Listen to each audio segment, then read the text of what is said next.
Hey guys, Grumpy here with a different kind of video. This is episode 1 of our Zero to Hero series on Vanilla Starsector. So a couple things gonna go on in this series. It's going to be just recorded off the cuff gameplay.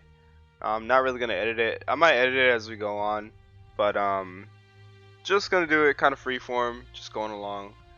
The purpose of this series is to cover all of the things that we covered in the How to Starsector playlist. That'll be in the description below. But we're going to do everything from the early game all the way up until the end game where we're colonizing, station busting, doing all that. It's going to be a lot of fun, so stick around. You'll be able to see all my moment to moment decisions. We'll go through it in real time, so you get like a step-by-step play of like the things that I'm thinking of as I'm designing or as I'm getting to the end game. All right. So without much further ado, go ahead and hit new game here. Start it how we always do. Hit random a couple times. Okay, I like that. And what's the name? Mercury Guy. Fantastic. I'm gonna play it as if it's Iron mode. Iron, yeah. But I'm not going to enable it just in case I want to demonstrate something. I can save and then show you guys, and then reload the save without damaging the campaign. Gonna disable help pop-ups. I'm gonna change the sector size to small. After playing with a small sector, I really prefer it over a normal one. And you would think it would be better to play with normal, right? Because you get more stars, more exploration. But honestly, in my opinion, the game is better when things are closer. You just get to do more quicker. This also benefits a Let's Play series because it prevents things from dragging on too long. Alright, so let's go ahead small. This is all fine. We're gonna go with mix so that we get a good number of systems. Mercury Guy. Let's begin. We'll start with a wolf, and we'll go ahead and grab the shepherd so we get a little extra heavy machinery, and we'll do normal difficulty. And we'll skip the tutorial. I may make a series on the tutorial, kind of like a tutorial to the tutorial video. But for now, we're just going to skip and jump right into the gameplay. Okay, and our first skill will be... There's so many good choices. I'm just going to go with...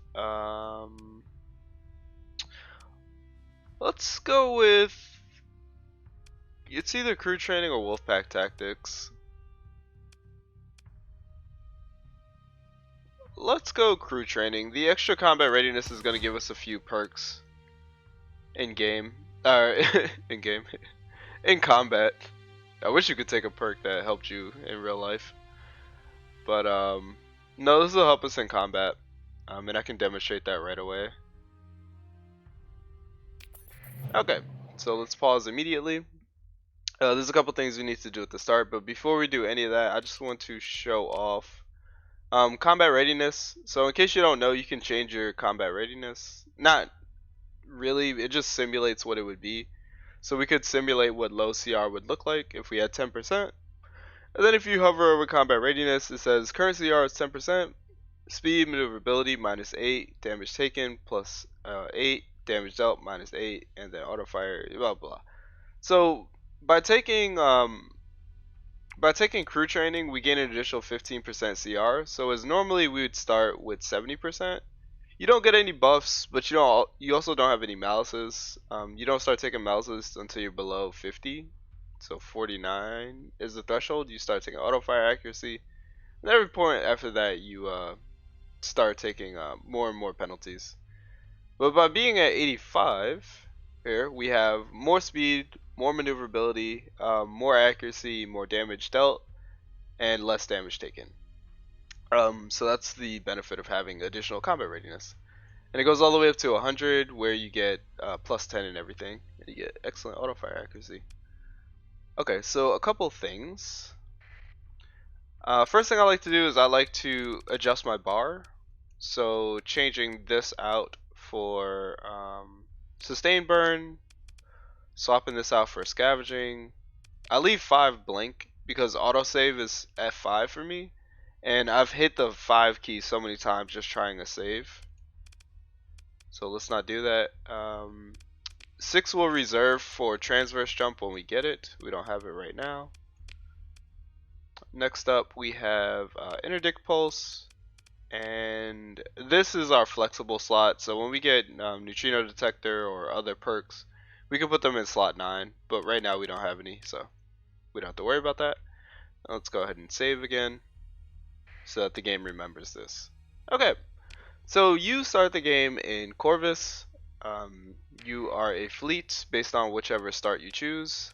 My fleet, I am commanding a wolf here, and then I also start with a shepherd. Shepherd's a really good ship to start with. It brings a lot to the table. So survey equipment, salvage gantry means we're going to get a little more resources. Yeah, resources post battle. So that's going to be really beneficial for us very quickly. And survey equipment, which I mentioned already. The wolf, everybody knows about the wolf. It's a really good ship to start with. Um, for a long time, I couldn't pilot it though. I don't know what it was. I think because it's not monocular.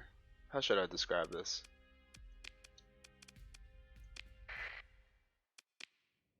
Because it only has one hard point, as opposed to like the LP Brawler, which has 2. It's really hard to aim it and pilot it. But no worries about that.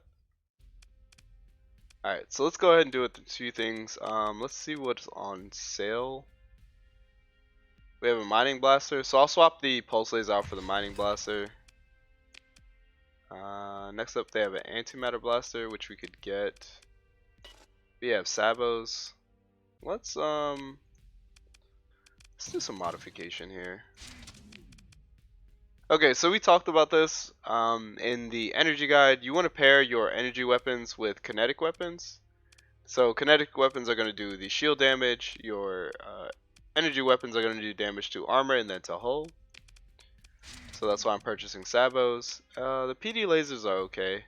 I really want to replace these with burst PD, but burst PD is 7 ordnance points, which is way too much to spare. Let's go ahead and remove caps and vents for a second. Add safety overrides. I think that's fine. Go ahead and add that in. We may have to forego PD, and we'll just look for an early omen. So we'll do something like this. Do 8 vents, 8 cap.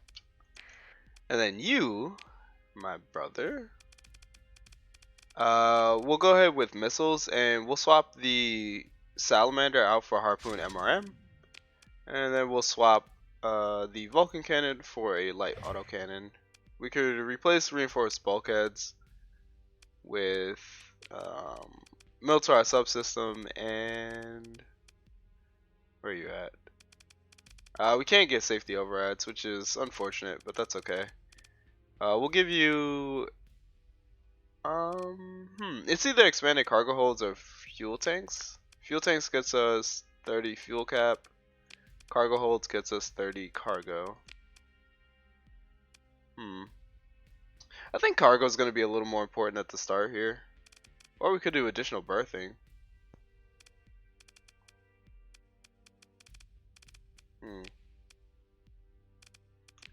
Let's just go cargo holds for now. And then let's add a little cap. Little capacity, since our weapon flux is already above, our flux dissipation is already above our weapon flux. Actually, now we're we're flux neutral, so 80, 50 is 130, we dissipate 130 a second. So now we only have to worry about managing our hard flux. Alright, so let's go ahead and auto assign that. Let's go make sure these are set correctly. They're not. Ion cannon on. Oh, we can drop the ion cannon, can't we?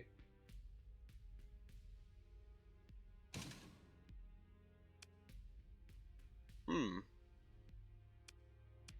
then do something like that. Flux distributor. Interesting. Okay, so we're just sabos and a mining blaster. That should be enough for the very early game. We'll come back to that in a second though. Alright, so your CR is okay. Okay.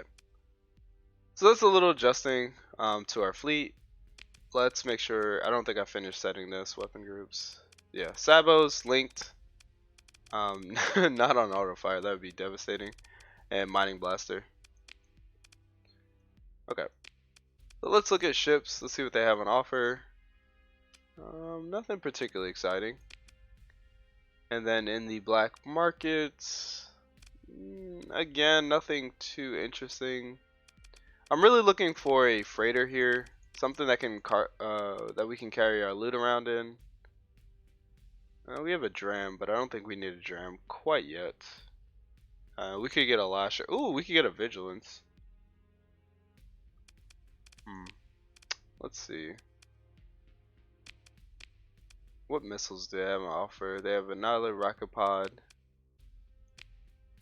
and harpoon MRM. Okay, so I'm gonna go ahead and buy the vigilance. No. Yes. We'll go ahead and commit and we'll buy the vigilance. Can we get one for? Yes, we can. We can buy it on the black market. Let's go ahead and refit it. I'm looking for a support ship to build out my fleet, and the vigilance is really going to serve that purpose well. Let's go ahead and give you a heavy auto cannon, and then safety overrides, hardened subsystems, and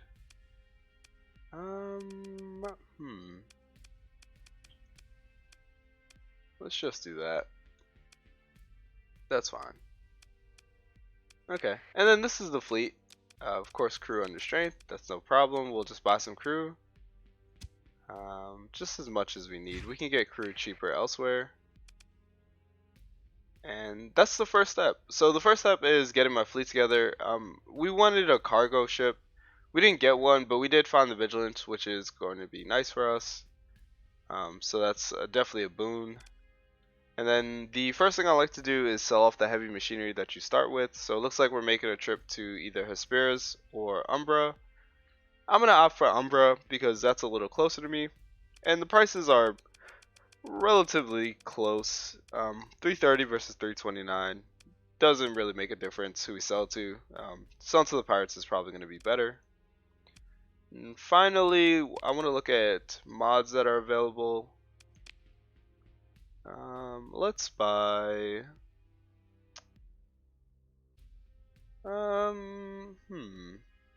Let's buy heavy armor. And that's about it. Let's repair and then head over to Asharu, check for more mods, check for any ships.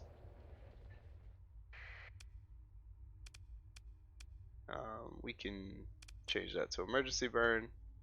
We'll save. And now we are going to get inspected, but we didn't buy anything illegal. We just happened to buy ships off the black market.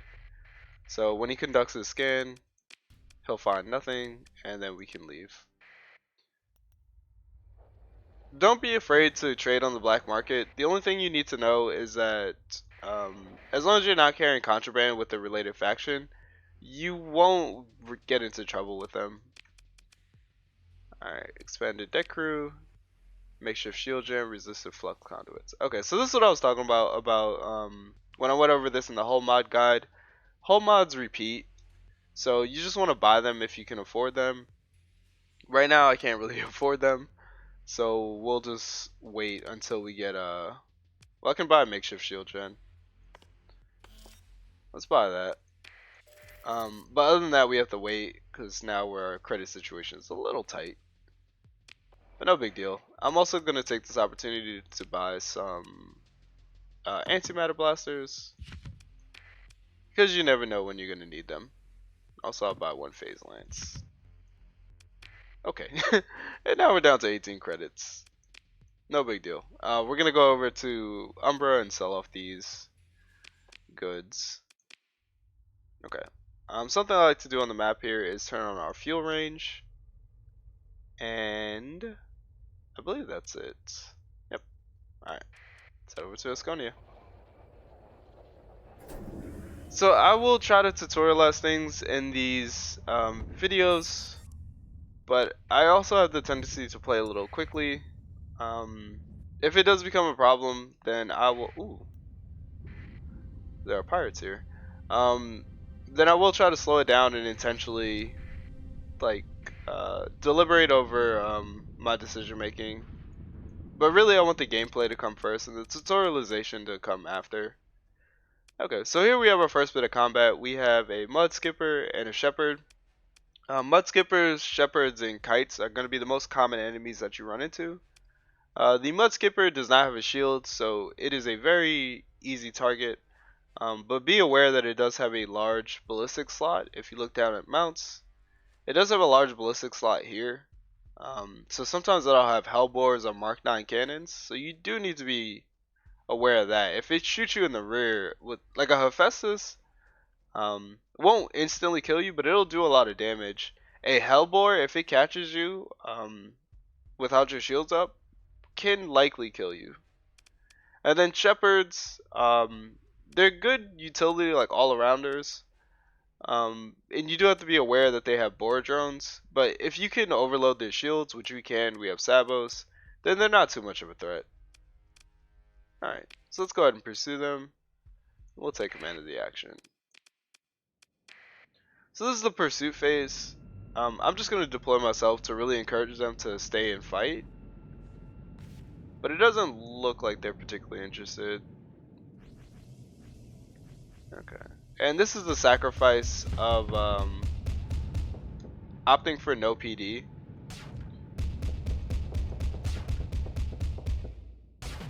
Okay. So for these fights, you really want to zoom in.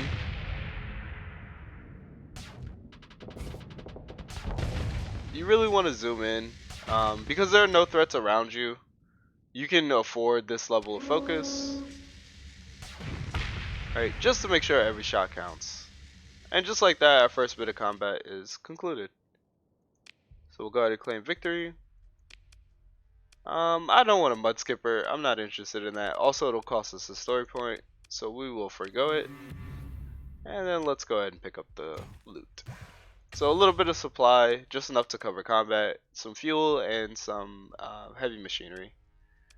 I don't typically pick up the metals. I can at the very start of the game, but they don't sell for much, and they just take up cargo space. Alright, and we got a little payout from the hegemony. Nice. Alright, let's head over to Asconia, continue our journey. Okay.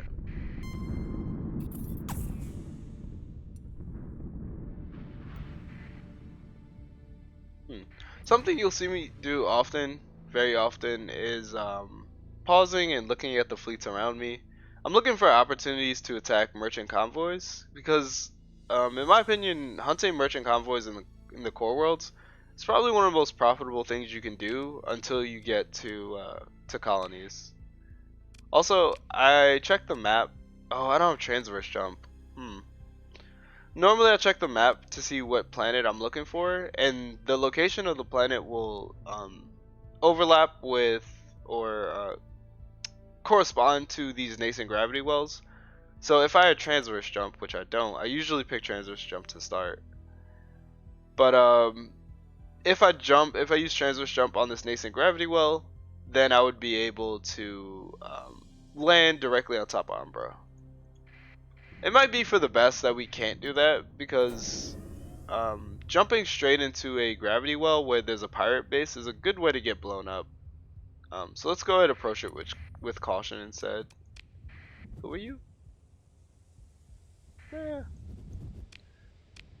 Alright, let's jump in with our transponder off. And then let's go ahead and approach Umbra. Now we do have to be careful here. We don't want to run straight into a pirate fleet. So let's go ahead and stop speeding up time. Oh, good. There are two pirate fleets nearby, and they are very interested in a fight. Okay. Interesting. I'm gonna go ahead and move out of his sensor range. And then I'm gonna go dark if I don't think he'll find me. And then we can move. And what should happen is he should continue in this direction and we should be able to sneak by him. Okay, it doesn't look like he found us, and it looks like he's going back to the planet. You only have to worry about this in the very early game. Eventually you'll become large enough that the other pirate fleets that orbit a planet won't chase you.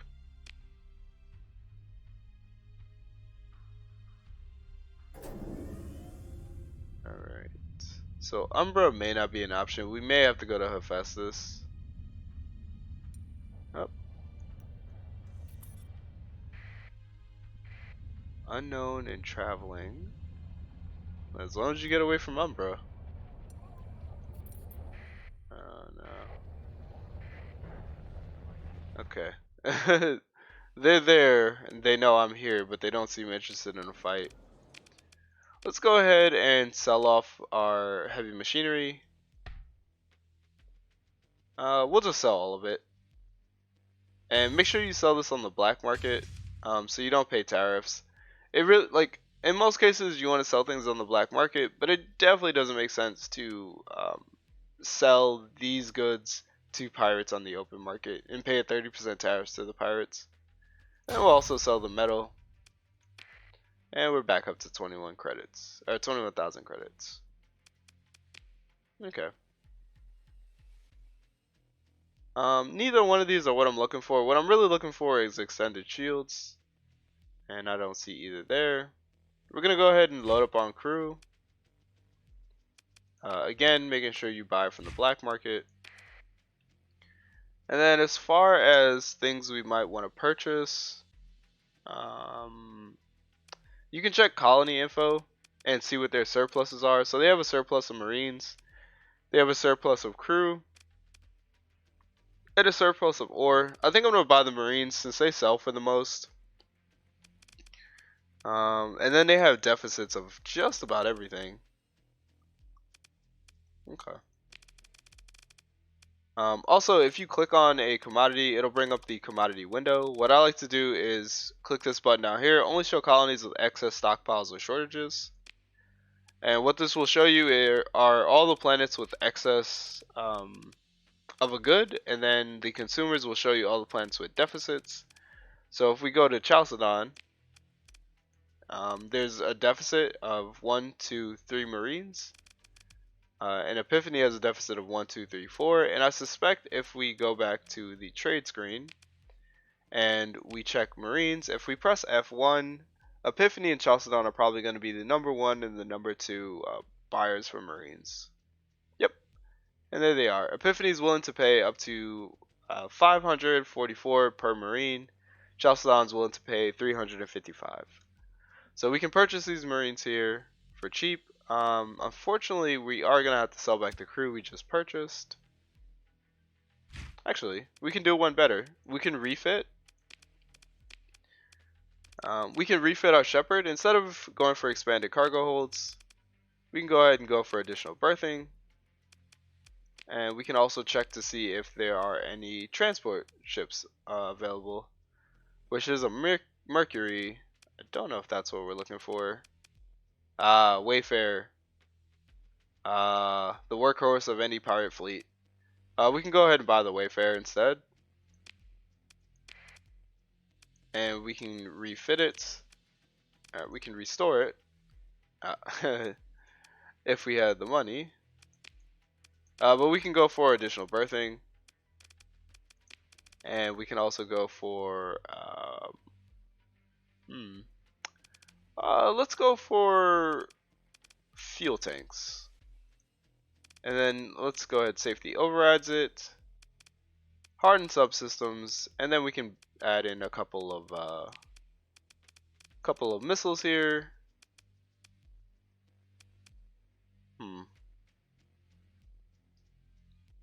We'll go for swarmers, I think. On the sides, let's go for one antimatter blaster. And we'll put the rest in capacity. And then we can go for light autocannon. Okay. And a light machine gun. It looks like the antimatter blaster is not going to work out because there's just not a lot of flux capacity for it. We would have to remove some of these mods. So instead, let's just go for an ion cannon. And sure, and a PD laser. Why not?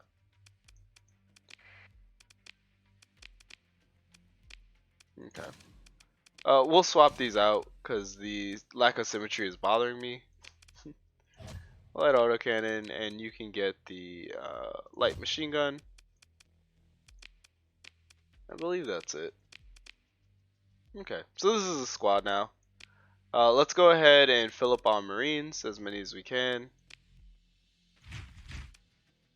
We cannot afford that many. Let's go ahead and sell off some supply. It's 10 days worth, which is cutting it very close, but I think we have enough to make it to Epiphany. So go ahead and sell that off. Go ahead and buy as many Marines as we can. Yep. And now we head over to Epiphany and sell these Marines off. Alright. And Epiphany is in Algebra. Algebar, and we head over here.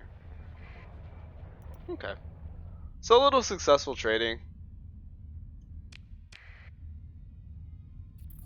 Nothing too strenuous, just a small bit of combat.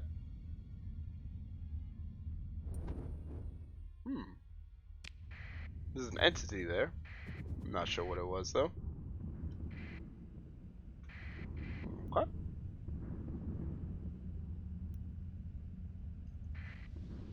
Okay. Now we do have to be careful here because the Luddic Path like to orbit their planet the same way that the pirates do. And hopefully we get lucky here and not have to fight. Okay, looks like they are avoiding contact. They deem us a threat. Alright, and then let's sell off on the black market, of course, the Marines. Claim our bounty of 50k, and boom.